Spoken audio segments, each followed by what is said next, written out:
Pemerintah Amerika Serikat menyetujui satu vaksin COVID-19 buatan Johnson & Johnson. Hingga kini hampir 50 juta warga Amerika Serikat telah divaksin COVID-19 dosis pertama.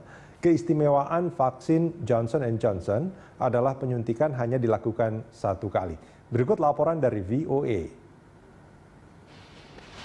Satu lagi vaksin yang mendapat izin penggunaan darurat oleh regulator federal Amerika Serikat. Vaksin sekali suntik buatan Johnson & Johnson mulai diedarkan, bergabung dengan vaksin buatan Pfizer-BioNTech dan Moderna yang telah lebih dulu mendapat persetujuan. I'm happy that there's more vaccinations coming out. We definitely need them. There's a lot of people out there struggling, a lot of people that, are ready to get back out. I believe there's a lot of mental depression going on because people are sitting at home and nothing to do. So hopefully this opens everything back up and everybody can get vaccinated.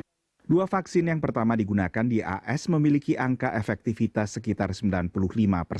Sementara vaksin Johnson & Johnson efektif 85% mencegah sakit parah akibat COVID. Tapi kembali ahli medis menyatakan jangan terpaku pada angka dan persentase saja. I think the bottom line would be whatever vaccine you get offered, take it. They are all really good, and the most important thing we can do right now is to get as many shots in as many arms as we can. But what people, I think, are mostly interested in is it going to keep me from getting really sick? Will this vaccine keep me out of the hospital, out of the ICU, and worse yet, will it keep me from dying from this terrible disease? The good news is all of these say yes to that. Satu lagi keunggulan vaksin ini, untuk menyimpannya tak perlu suhu udara ekstra dingin minus puluhan derajat Celcius. Dengan suhu 2 hingga 8 derajat untuk menyimpan vaksin ini maksimal selama 3 bulan. Tambahan amunisi melawan COVID ini mulai didistribusikan di saat banyak warga Amerika masih kesulitan untuk mengakses vaksin yang sudah ada saat ini.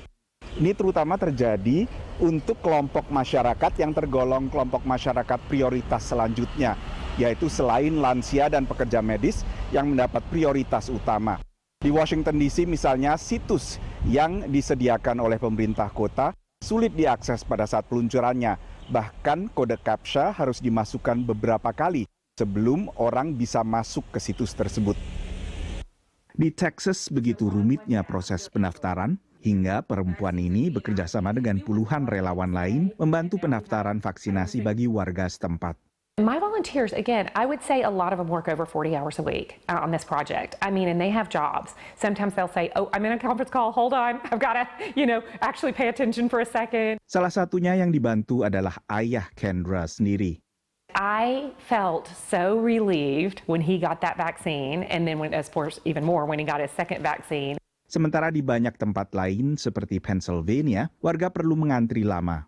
I'd rather go through this right here than to go into the hospital. Di Colorado, pekerja restoran setempat juga harus kecewa setelah jadwal vaksinasi mereka yang sedianya segera dilakukan diundur ke akhir bulan. I mean, let's talk about what could have, should have happened. We thought it was going to happen. Now we're pushed back. Okay, it was going to be basically a state holiday for bars and restaurants because we've been through so much.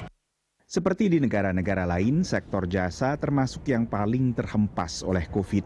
Asosiasi Restoran Nasional AS memperkirakan 100.000 restoran di seluruh Amerika telah tutup selama setahun terakhir. Thank you. Have a good day. Dari Washington DC, Nova Purwadi, VOA.